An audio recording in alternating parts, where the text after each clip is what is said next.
topics that we are going to see here is what are the session highlights. So this is a very important and key term. We are going to learn about two words called as the economic infrastructure and the social infrastructure. Why are the states of Maharashtra and Gujarat industrially more advanced than compared to the remaining 27 states? A system which has got the best of the best, the state-of-art technology, whether you talk about defense.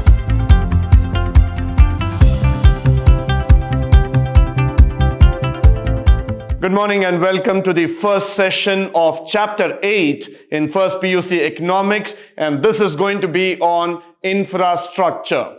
Now this chapter is very interesting. Why? Because this is one of the core sector of Indian economy which is going to concentrate on the development of our system. So infrastructure definitely a very important part of the economy, and we are concentrating on it in order to make our country self-reliant and even more advanced as far as the other nations are concerned. So let's quickly go forward and look into the topics for today.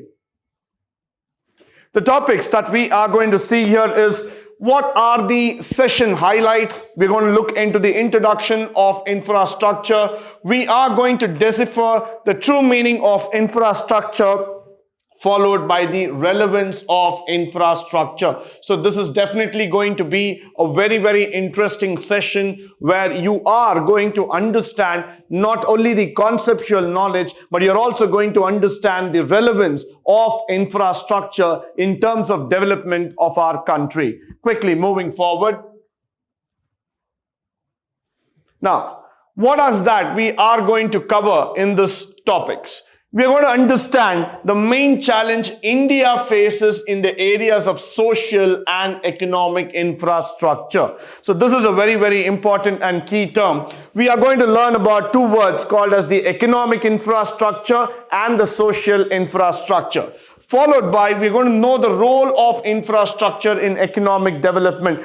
Definitely very important and also a crucial feature. Why? Because whenever we talk about development in economics, it is impossible without infrastructure in place. And we are also going to understand energy sector as a critical component. Probably this is the sector which is upcoming in India. It has been spoken in line and length by our Prime Minister, also in the WTO ministerial conference and in many areas. So energy is going to be the focus area for India's development. And we are also going to understand the problems and prospects of energy sector.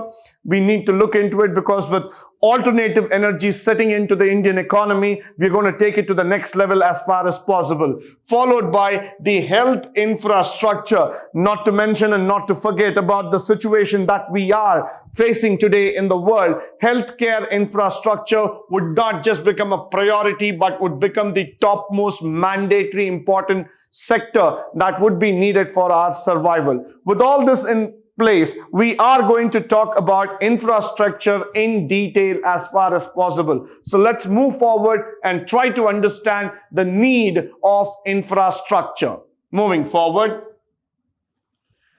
Introducing infrastructure to you. How do I understand, or how do we need to understand this infrastructure?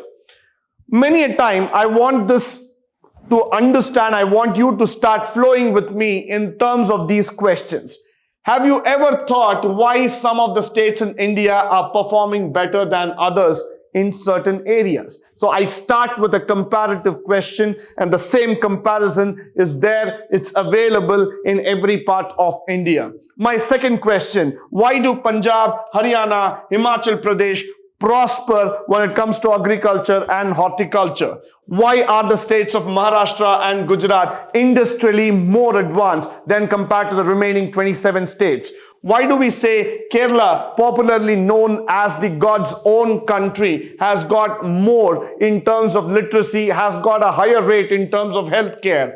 And why does Karnataka, our own state, information technology known as the Silicon Valley of India, has got a top more priority compared to the other states in India? So the entire session beginning itself, we are going to be completely moving into the question parts. We are going to be completely attacked by the various questions and comparisons that we have in infrastructure. And the answer to this is only infrastructure, because all the states which we have been seeing on this slide have got better infrastructure facility when compared to the other states. So moving forward, now we are going to understand the most important question: what is infrastructure? So let us try to answer that question. Infrastructure provides supporting services. So the word support is highly important here in the main areas of industrial and agriculture production,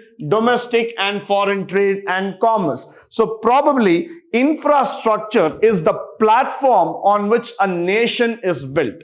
Whether you talk about agriculture, you talk about commerce, you talk about science, or you talk about foreign trade, the base for the development starts with infrastructure.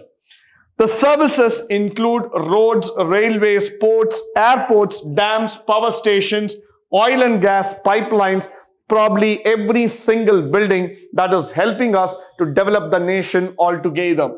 So now what you see here is that there are physical infrastructure and there are intellectual assets also that make the country even more stronger when compared to other nations in the world. So we look at infrastructure as the core support system that helps the country to go forward. Now, we would also try to understand services like schools and colleges, hospitals, sanitation, clean drinking water, and if you start looking at the monetary system, including banks and insurance, are also a part of infrastructure. You might wonder why. Because these people will provide intangible services that help the infrastructure to build up. Without banks, without NBFCs, we will not be able to finance, we will not be able to run the system. So at every single point, infrastructure requires financial help, and that's been provided by our PSU banks as well as the private banks and NBFCs. If you want to run the infrastructure, you need to have knowledge. The knowledge is provided by our educational system, the system which is making several thousand intellectual people in India to survive. So we consider educational system as a pivotal factor in terms of growth. And we also take into account our hospitals and healthcare, which has been helping our people to live a healthy life altogether. So the combination of this physical assets and the intellectual assets is what we are going to talk about as infrastructure. Now, moving forward, some of these facilities have been a direct impact on the working of the system and production, while others give indirect support. That's what we were talking about in the previous slide.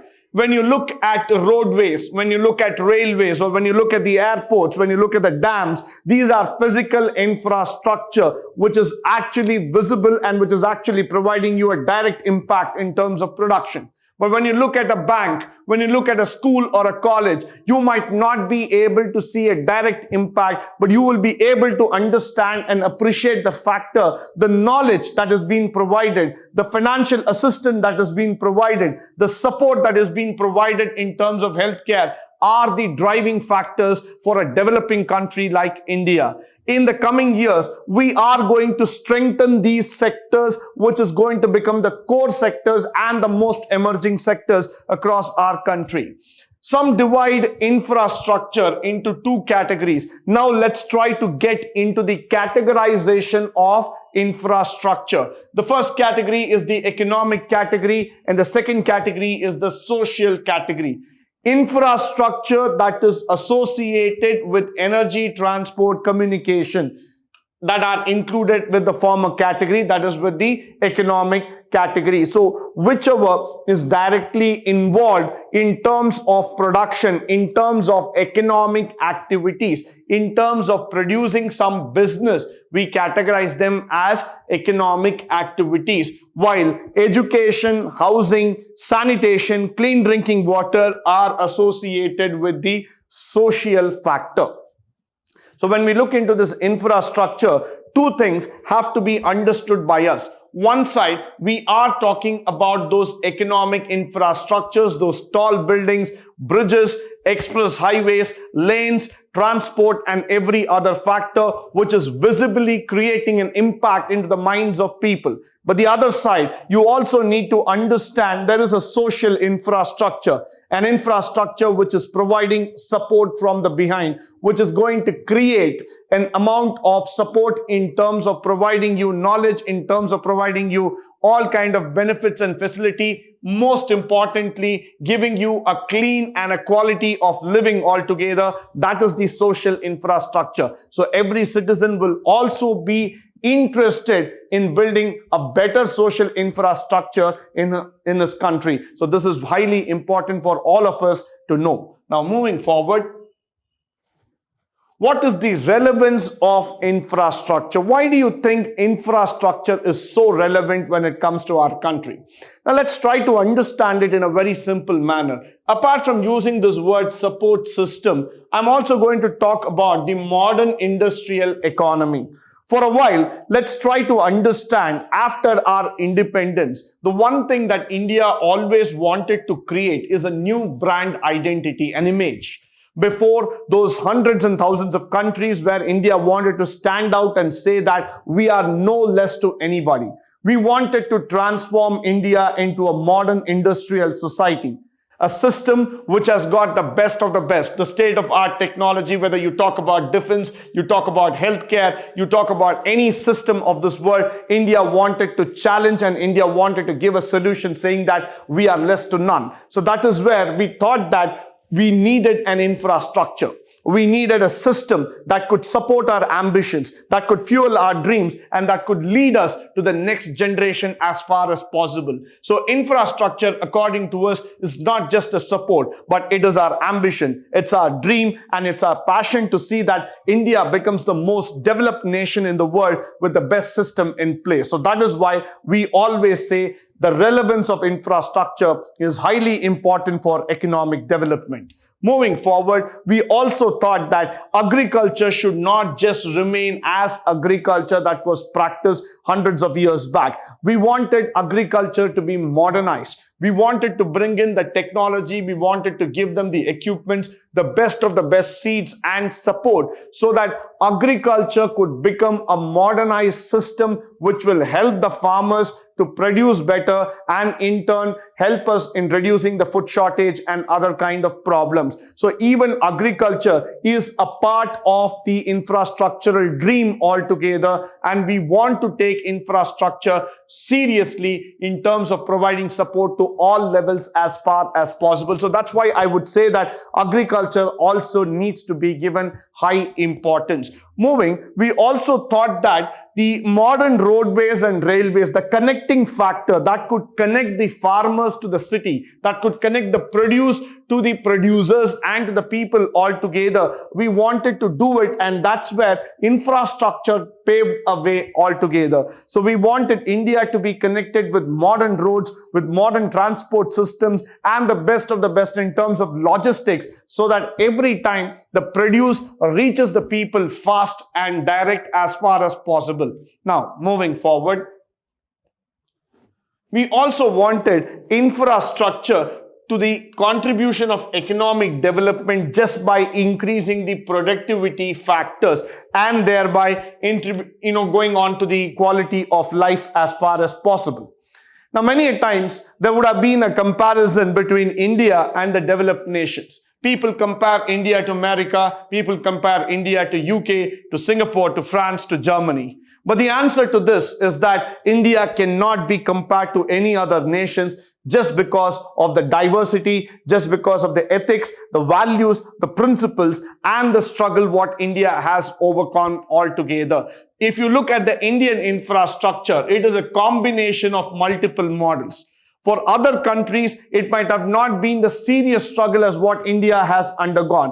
But with all these struggles, with all the negatives, India has still overcome and it has become a positive developing nation. Why? Because we have taken every single challenge in a straight manner and we have developed it as far as possible. So the comparative factor, when people say the quality of life is better in other countries, has now been overcome because of the infrastructure. Today in India, you can name some of the modern buildings, you can see some of the modern roadways, transport system, well-connected network, and so many other infrastructure facility. What India is now trying to do is that it is not trying to compare, it is not trying to contrast, it is just coming back and telling people that we are also equal to you. So that is where infrastructure is connecting people, that's where infrastructure is making a new road altogether. So that's why we need to give importance to infrastructure altogether. Now, inadequate infrastructure can have multiple adverse effects. That's what we learned after 1991. When we wanted to develop our country, we felt somewhere we didn't have the attraction. We didn't have the power to convince those foreign multinational companies and say, please come and invest in India. The answer to that lied in the factors called as infrastructure. Why? Because we didn't have the modern power stations, we didn't have those generators and other factors. But once we started understanding it, we started building our own capital. That's how Bangalore became one of the Silicon Valleys of our country. You could probably look at Mumbai becoming the financial hub of our country, Gujarat becoming an industrial estate altogether. All these reasons happened when we started understanding the inadequacy of infrastructure and started filling the gap altogether. Improvements, especially in the areas of water supply and sanitation, large impact in terms of morbidity, which means proneness to fall ill. Now, because there are many sectors in India where many places where people fall ill because of ill health conditions, because they don't have proper sanitation, we also overcome it in terms of providing them support, and then we also reduce that disease severity by providing support altogether. So that's where we understood this factor and we understood the entire need of infrastructure, making it more healthy, making it more cleaner and greener, so that everybody in the system will get benefited and everybody will have the option to go forward. That is why we feel that infrastructure is mandatory and needed for the economic development. Moving forward, in addition to this factor, the obvious linkage between water and sanitation, the quality of transport, health, all those factors are also needed. Why? Because healthcare is one thing which we always wanted to talk about. In our previous chapters, when we were talking about human capital, we would have mentioned about this factor called as mortality. The mortality rate is very, very important. Why? Because the longevity of people living in your country will make a matter in terms of development. Suppose you are not able to provide a good quality of life to your citizens. They are not able to live long. They are not being able to live a happy, active life. Then automatically the productivity of the country will start falling down. So it is very, very important that you start building a sound healthcare system that will be able to take care of the people. So we always relied on this factor that infrastructure should concentrate on healthcare. It is not that infrastructure is separate, healthcare is separate. Healthcare is a part of the infrastructural development altogether, and that's what we did. So we also wanted to understand here is that air pollution, safety hazards, all those kind of things need to be taken into picture and need to be understood clearly, so that when they start affecting the country, when they start affecting the people, it will definitely hit on the population altogether. So in a country like India, which is densely populated, where you have about 138 crore population living, any kind of pollution, any kind of ill effect will have a mass effect altogether. So that is why in crowded cities and crowded areas, we wanted to give sanitation and quality of life as a top priority altogether. Now, moving forward. With this, we come to the end of the first session. I hope and believe that this session was interesting, informative, and educative. In the next session, we shall see about the different forms and factors of infrastructure. Until then, stay tuned, stay blessed, and stay enlightened forever. Thank you once again for joining me today.